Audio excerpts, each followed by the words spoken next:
आशा करता हूं आप सब बहुत अच्छे होंगे। मेरा नाम है सिद्धांत अग्निहोत्री। स्टडी ग्लोस पे आपका बहुत बहुत स्वागत है। बात करेंगे दोस्तों, रियाज अंसारी और मोहम्मद गौस दोनों कौन थे, कन्हैया लाल कौन थे। तो शुरुआत करता हूं कन्हैया लाल से। तो कन्हैया लाल की बात करें तो ये दुकान चलाते थे, इनकी टेलर की दुकान थी और उदयपुर में इनकी टेलर की दुकान थी, मालदा स्ट्रीट पे। काफ़ी भीड़ भाड़ वाला एरिया है, चहल पहल वाला एरिया है। और देखिए, कहीं इनके 3 बच्चे बताए जा रहे हैं, कहीं 2 बच्चे बताए जा रहे हैं, ठीक है। बट इनकी शादी हो गई थी। इनके जो बच्चे थे 17 साल, 12 साल, 8 साल, ऐसा था। अब भाई गरीब परिवार था और इनका काम जो है वो चलता था। एक अच्छी जो इनके साथ काम करते बोलते मालिक बहुत बढ़िया थे और एक काफ़ी अच्छी साख थी, ठीक है। अब उसके बाद क्या हुआ कि फिर जून की घटना है, 10 जून को ही प्रॉब्लम शुरू हुई जब एक पोस्ट जो है इनकी तरफ से किया गया। फिर इनके यहाँ 2 लोग आए, बोला कि अपना फ़ोन दो। तो इन्होंने अपना फ़ोन दिया कन्हैया लाल ने, वो पोस्ट डिलीट कर दिया, बोला आइंदा ये नहीं होना चाहिए। अगले दिन इनके नेबर ने कंप्लेन कर दी, ठीक है। इनके नेबर ने ये कन्हैया की कंप्लेन कर दी। अब ये फिर गए पुलिस स्टेशन, फिर मामला सॉर्ट हुआ। उसके बाद फिर हम देखते हैं कि फिर इन्होंने कंप्लेन की, क्योंकि 1 हफ्ते तक लगातार थ्रेट मिल रही थी। फिर इनको बुलाया, फिर मामला सॉर्ट किया। अब उसी दौरान रियाज अंसारी का ये वीडियो वायरल हो गया 2.5 मिनट का। भाई उस समय तो वायरल नहीं हुआ, लेकिन जो इसने वीडियो बनाया था खुलेआम धमकी दे रहा। अब यहाँ पे पुलिस के ऊपर सवाल उठता है कि उसी समय पुलिस ने कार्रवाई क्यों नहीं की। और 10 दिन बाद परसों आप देख ही सकते, बड़े निर्मम तरीके से हत्या कर दी गई। सेक्टर 14 में इनका अंतिम संस्कार हुआ। इनके साथ ईश्वर सिंह बताते हैं, आंखों देखी, कि हम लोग अपना काम कर रहे थे। 1 हफ्ते बाद दुकान खुली, क्योंकि भाई अब कब तक, क्योंकि आपकी रोजी रोटी वही है और दुकान बंद रहने का मतलब ये है कि हम सबकी रोजी रोटी जाती और हमको इतना पैसे नहीं कमाते हैं, है ना। जो मिलता है वो हम अपने परिवार पे खर्च करते हैं। अब 1 हफ्ते तक लगातार हमारे दुकान की रेकी की जा रही थी और ये कन्हैया लाल ने भी बोला कि रेकी करते हुए दिखे और वही बोला कि बस दुकान खुलने तक का ही मुझे लग रहा था कि वो शायद इंतजार कर रहे हैं, ठीक है। तो ये हिसाब किताब हुआ। अब उसके बाद हमें देखते कि जैसे ही दुकान खुली, भाई मंगलवार को दुकान खुली, सब कुछ नॉर्मल था, एवरीथिंग वॉज नॉर्मल। और 3:30 बजे के करीब दोपहर में 2 युवक आए, यही मोहम्मद गौस और रियाज अंसारी आया। ये आतंकवादी हैं, 2 आतंकी हैं बेसिकली। और उसके बाद फिर इन्होंने नाप लिया, बोला कि भाई हमारे कपड़े सिल दो, ठीक है, कुर्ता पैजामा सिल दो बढ़िया से, नाप ले लो। नाप लेने लगे और अब मैं अंदर था, ईश्वर सिंह बताते मैं अंदर था, ठीक है। हम लोग अपना काम कर रहे थे, लेकिन एकदम से चिल्लाने की आवाज आई और धारदार हथियार देखा। जब ये हो रहा था तो सब एकदम अफरा तफरी मच गई, सब भाग गए। हमने उसको बचाने की कोशिश की, हमने कन्हैया लाल को बचाने की पूरी कोशिश की, उसमें मुझे भी लगी, लेकिन तकरीबन 20 से 25 वार किए गए थे। पोस्टमार्टम रिपोर्ट में सामने आया 30 बार चाकू से वार किए गए थे और उसमें 13 जो है वो छेदते हुए निकले थे शरीर को। और उसके बाद ये लोग भाग गए। फिर उसके बाद इसने 35 सेकंड का वीडियो बनाया जिसमें बोला कि हाँ भाई हमने मार दिया है खुशी से। ये लोग पागल हैं, ये बता तो नहीं, ये आतंकवादी हैं। कल आरिफ मोहम्मद ने एक बहुत इंपॉर्टेंट बात कही। देखिए, जो यहां पे रिफॉर्मेशन की जरूरत है, अब रिफॉर्म आना चाहिए।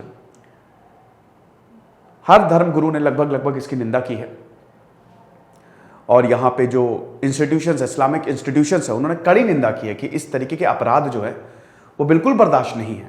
तालिबान थोड़ी ना है, तुम धर्म के नाम पे कुछ भी करोगे। लेकिन दोस्तों, इस्लामिक इंस्टीट्यूशन पे अब रिफॉर्मेशन आना चाहिए। ये देखना चाहिए कि क्या पढ़ाया जा रहा है, क्या बताया जा रहा है, और इनफैक्ट सब इंस्टीट्यूशन में ये देखना चाहिए क्या नफरत तो नहीं फैल रही है। हालांकि हम आपसे यही आपसे विनती करेंगे कि बिल्कुल भी इस तरीके की पोस्ट वायरल ना करें या वीडियोस को वायरल ना करें। नफरत नहीं फैलानी है, क्योंकि दोस्तों इसमें पाकिस्तानी कनेक्शन है। अब आप समझिए रियाज अंसारी और मोहम्मद गौस कौन था, ठीक है। लेकिन इससे पहले दोस्तों मैं आपको बता दूं कि हमारा जो शानदार ऑप्शनल है PSIR, आज सेल की लास्ट डेट है। 4 जुलाई से क्लासेस शुरू हैं दोस्तों। आपको PSIR ये ऑप्शनल अगर आप लेना चाह रहे हैं, और मैं आपको गारंटी दिलाता हूं कि इतना शानदार कंटेंट है कि ऑप्शनल में आपको कोई प्रॉब्लम नहीं होगी। ऑप्शनल के जो 2 पेपर होते हैं ना, उसी से ही आपकी मेरिट बनती है। तो आपको ऑप्शनल अवेल करना है, ठीक है। तो आज सेल की लास्ट डेट है, बहुत ही कम दाम में हमने अपना ऑप्शनल जो है वो निकाला है। तो मोहम्मद गौस और रियाज अंसारी। अच्छा, रियाज अंसारी कौन था, चलो इसके बारे में जानते हैं। उदयपुर का ही रहने वाला है। 10 भाई हैं इसके, 10 भाई थे और इसके 3 भाई जो हैं, मतलब 10 लोगों का परिवार था। 3 भाई जो हैं वो असींद में रहते हैं और बाकी 3 अजमेर में रहते हैं, ठीक है। 2001 में इसके पिता मोहम्मद लोहार की मृत्यु हो गई थी, ठीक, मर गए थे। उसके बाद 21 साल के, मतलब अब इसकी एज क्या वो तो नहीं पता, लेकिन हाँ 21 साल से ये अपने परिवार के संपर्क में नहीं है। ये अपनी मौत के मृत्यु के बाद निकल आया। अब इनके भाइयों का क्या कहना है ना? इनके भाइयों का कहना है कि भाई 21 साल हो गए, हमारा इससे कोई लेना देना नहीं है, ये कभी भी देखने नहीं आता था। कुछ का तो कहना है कि अपने बाप की मरनी में भी देखने नहीं आया, और जो भी सजा होनी चाहिए इसको होनी। इनके भतीजे कह रहे, इसका भतीजा कह रहे इस आतंकी का, कि फांसी से नीचे तो होनी ही नहीं चाहिए, फांसी की सजा होनी चाहिए। असीम में हर कुछ बढ़िया है, एकदम पीसफुल माहौल है, लेकिन हमारा इससे कोई लेना देना नहीं है। अच्छा, इनके बड़े भाई ने बोला कि जो सजा देंगे वो मंजूर है और होनी ही चाहिए।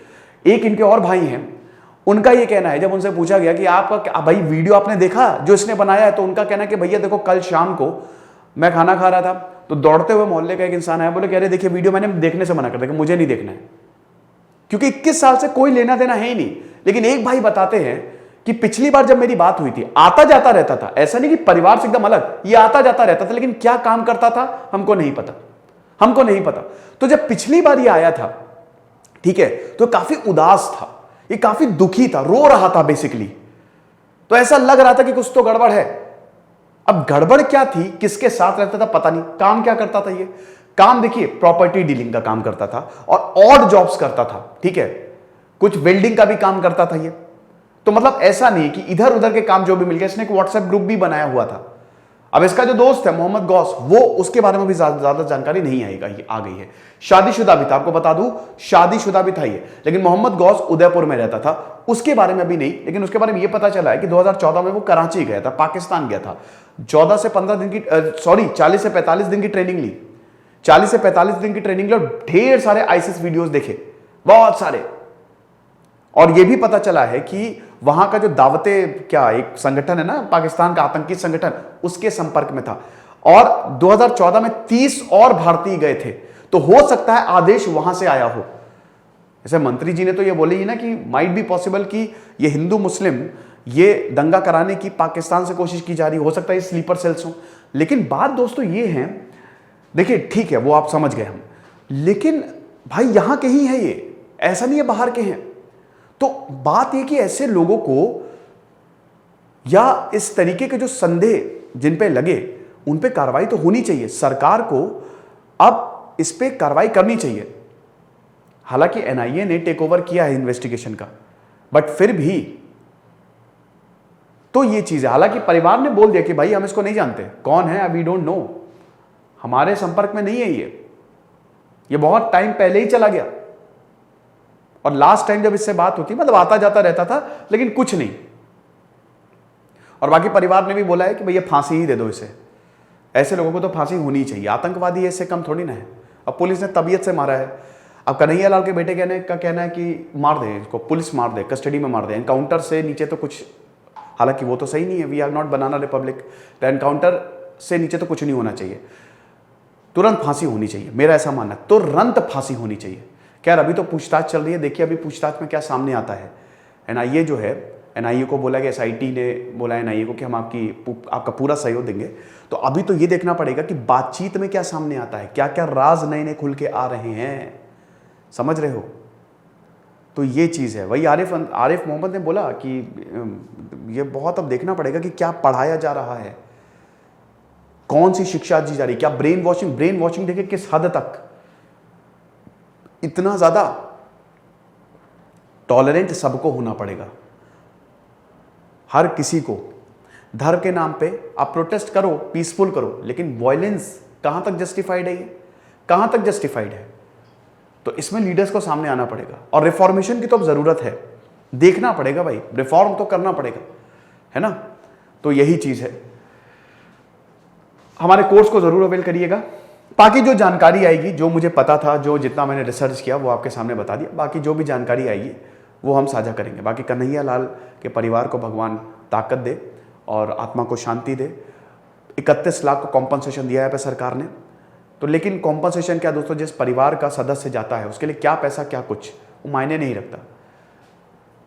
माँ का रो रो के बुरा हाल है, बहुत एकदम ऐसे वीडियोस आ रहे हैं कि मतलब देख के भी टेंशन हो जाए कि यार भाई क्या हो रहा है। लेकिन वही है कि इन सबके बीच में हमारी यही अपील है कि सौहार्द बनाए रखें हर हाल में, कुछ भी ऐसा ना प्रोपगेट करें, शेयर करें जिससे नफरत फैले, क्योंकि अब इससे कुछ नहीं होना। ठीक है, कल को जब प्रोटेस्ट हो रहा था ना तो कुछ मुस्लिम्स भी साथ थे कि भाई फांसी मिलनी चाहिए, जो भी है ये बहुत गलत हुआ। ठीक है, चंद लोगों की वजह से ना आप सबको सजा नहीं दे सकते। ये लोग तो आतंकवादी हैं, इन लोगों को तो ढूंढना चाहिए और जेल में डालना चाहिए और फांसी होनी चाहिए। समझ रहे हो? खुश रहिए, पढ़ते रहिए। जैसे सिद्धांत अग्निहोत्री साइनिंग ऑफ।